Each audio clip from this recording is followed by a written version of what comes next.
আমি একজন কর্মরতা মহিলা হলেও আমি একজন খুব রন্ধনপ্রিয় মানুষ। আর সেই জায়গা থেকেই শ্রীমতীর দরবার আয়োজিত নববর্ষ স্পেশাল জুটিতে জুটিতে হাতা খুন্তির লড়াই, এই প্রতিযোগিতায় আমি অংশগ্রহণ করছি। আমি একজন প্রতিযোগী আর আমার জুটি হলো শ্রীমতী দিশা মণ্ডল। আমাদের জুটির কোড হলো 9 অর্থাৎ 9। আমি করছি এপার বাংলার রান্না, শোভাবাজার রাজবাড়ি তিল পটল। আর আমার জুটি করছে ওপার বাংলার পদ্মাপাড়ের মানিকগঞ্জের কচুর কোরমা। আমার রেসিপি যদি আপনাদের ভালো লাগে তাহলে অবশ্যই একটা লাইক, একটা কমেন্ট করার অনুরোধ রইল। আর যেদিন এই রেসিপিটা প্রকাশিত হবে সেই একই দিনে শ্রীমতীর দরবারের পেজেও কিন্তু আমার জুটির রেসিপিটাও দেওয়া থাকবে, রেসিপির লিঙ্কটা দেওয়া থাকবে। আমাদের দুজনের রেসিপি আপনাদের দেখতে হবে এবং দেখে যদি ভালো লাগে অবশ্যই একটা লাইক কমেন্ট করতে হবে। সেই অনুরোধটা আপনাদের সামনে রাখছি। আবারও বলছি, আমাদের জুটি নাম্বার 9। আমাদের জুটির কোড নাম্বার হচ্ছে 9। সেখান থেকে পুরো রেসিপিটা দেখবে, দুজনের রেসিপি। আমি করছি আমার রেসিপি এপার বাংলা শোভাবাজার রাজবাড়ির তিল পটল, আর আমার পার্টনার যে অর্থাৎ শ্রীমতী দিশা মণ্ডল করছে ওপার বাংলার পদ্মাপাড়ের মানিকগঞ্জের কচুর কোরমা। আশা করি আমাদের দুজনের রেসিপি আপনাদের খুব খুব খুব ভালো লাগবে। আর অবশ্যই যেই একই কথা আবারও বলবো যে একটা লাইক কমেন্ট, হয়তো আপনাদের একটা লাইক কমেন্ট আমাদেরকে বর্ষসেরা রন্ধন পটীয়সী তকমা দিতে পারে। অতএব একটা লাইক, একটা কমেন্ট করার অনুরোধ রাখলাম। আর আমাদের রেসিপি, দুজনের রেসিপি অবশ্যই পুরোটা দেখার অনুরোধ রাখলাম সকলে।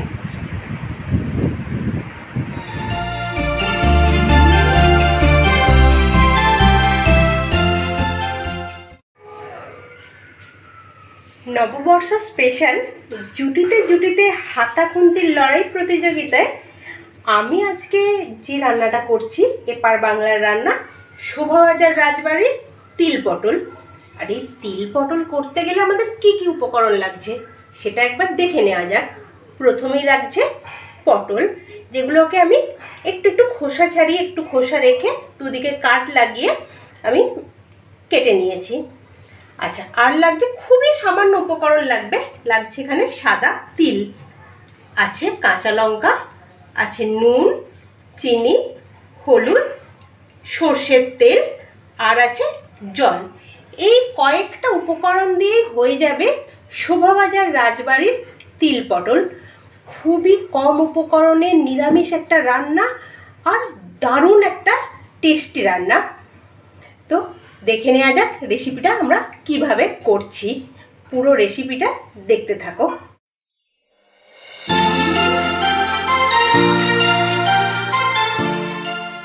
গ্যাস করে নিয়েছি অন, আর একটা ফ্রাই প্যান গরম বসিয়ে দিয়েছি। এবার আমি এতে দেব সর্ষের তেল। আর এইদিকে আমি পটলগুলোতে মাখিয়ে নিয়েছি নুন আর হলুদ। নুন আর হলুদ দিয়ে মাখানো পটলগুলো তেলটা গরম হলে হালকা আঁচে, মানে আঁচটা কিন্তু আমাদের লো টু মিডিয়াম রেখেই করতে হবে, ভাজতে হবে। হালকা হালকা করে আমরা একটু ভেজে নেব। তেলটা গরম হলে আমরা, তেলটা গরম হয়ে গেছে, আমরা এবার পটলগুলো এক এক করে এর মধ্যে দিয়ে দিচ্ছি। পটলগুলো অর্ধেকটা ভাজা হওয়ার পরে আমি এর মধ্যে কি কি অ্যাড করছি আর কিভাবে অ্যাড করছি সেটা তোমাদেরকে দেখাবো, তোমরা সঙ্গে থাকো। পটলগুলো একদম ভাজা ভাজা হয়ে যাচ্ছে, দেখো লাল লাল করে ভাজা হয়ে গেছে। আর এই সময়ের মাঝখানে আমি যে কাজটা করেছি সেটা হচ্ছে রোস্টেড তিল আর যে সাদা তিলটা ছিল আর কাঁচা লঙ্কা একসাথে বেটে নিয়েছি এবং এটা আমি পুরোটাই এর মধ্যে দিয়ে দেবো। দিয়ে গ্যাসটাকে কিন্তু একদম কম রাখবো। সব সময় বলছি গ্যাসটা কিন্তু একদম কম আঁচে হবে রান্নাটা, কম উপকরণে হবে, খুব তাড়াতাড়ি রান্নাই হয়ে যাবে, কিন্তু গ্যাসটা আমাদেরকে একটু স্লো রাখতে হবে। রান্নাটা কিন্তু প্রায় কমপ্লিট, এই শুধু তিলটা একটু ভাজা হলে হয়ে যাবে।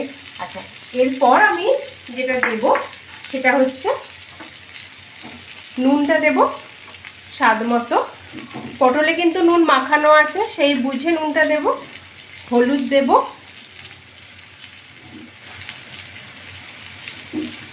আর ব্যালেন্স করবার জন্য টেস্টটা একটু চিনি তো দেবই, মানে চিনিটা দিয়ে দিলাম। এবার এটাকে আমি খুব সুন্দর করে নাড়তে থাকবো। দেখো তলায় একটু লেগে লেগে যাবে, কিন্তু এটাতে ভয় পাওয়ার কিছু নেই, বা এটা পুড়ে যাচ্ছে এরকম ভাবারও কিছু নেই। এটা এইভাবেই রান্নাটা হবে। আবার যখন রান্নাটা হয়ে আসবে তখন কিন্তু এটা থেকে তেল ছেড়ে দেব। এই সময় আমি এতে অ্যাড করব সামান্য একটু জল।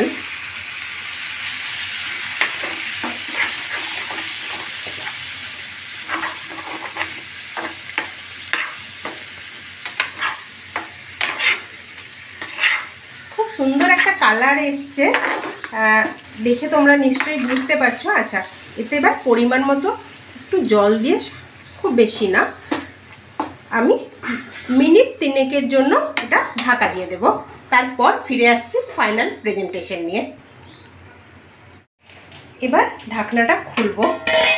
মনে হচ্ছে একদম আমাদের রান্না কমপ্লিট। দেখো একদম জল নেই, একদম শুকনো হয়ে গেছে। এটা একটা মাখা মাখা একটা হবে। তো গ্যাস করছি আমরা বন্ধ। এবার আমরা ফাইনাল প্রেজেন্টেশন নিয়ে একদম তোমাদের সামনে চলে আসছি। শোভাবাজার রাজবাড়ির রান্না তিল পটল, নববর্ষ স্পেশাল, জুটিতে জুটিতে হাতা খুন্তির লড়াই। আর এপার বাংলার রান্না নিয়ে আমি প্রিয়াঙ্কা চলে এসেছি তোমাদের ফাইনাল প্রেজেন্টেশন দেখাতে। দেখো আমি এখন যে প্রেজেন্টেশনটা রেখেছি, তিল পটল তো আছেই, সঙ্গে আমি রেখেছি বাঙালির গাছকৌটো, আলপনা, হাত পাখা, যেগুলো নববর্ষের সঙ্গে একদম ওতপ্রোতভাবে যুক্ত। তো সেই জায়গাগুলোকে মাথায় রেখে আমার এই প্রেজেন্টেশন। আর আমার রেসিপি যদি ভালো লাগে অবশ্যই তোমরা জানো কি করতে হবে, একটা লাইক আর একটা কমেন্ট করতেই হবে। আর একই সাথে আমার জুটি, অর্থাৎ আমাদের জুটি নাম্বার 9 যে আমার পার্টনার আছে শ্রীমতী দিশা মণ্ডল, ওর রেসিপিও দেখতে হবে আর একটা লাইক কমেন্ট করতে হবে।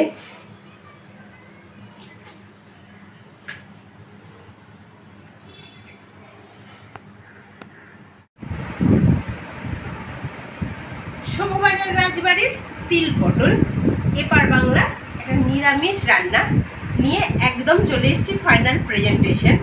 আমার রেসিপিটা এতক্ষণ আপনারা দেখলেন, আর কেমন লাগলো সেটা জানাতে কিন্তু একদম ভুলবেন না। সেটা জানানোর মাধ্যমে একটা লাইক, একটা কমেন্ট।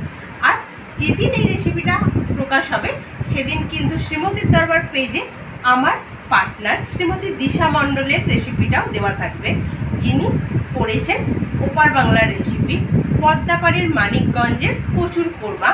আমাদের দুজনের রেসিপিটা দেখার অনুরোধ রইল, আর অবশ্যই একটা লাইক কমেন্ট করবার অনুরোধ রইল। এই রইল এখন আপনাদের সামনে তিল পটল, শোভাবাজার রাজবাড়ির তিল পটল।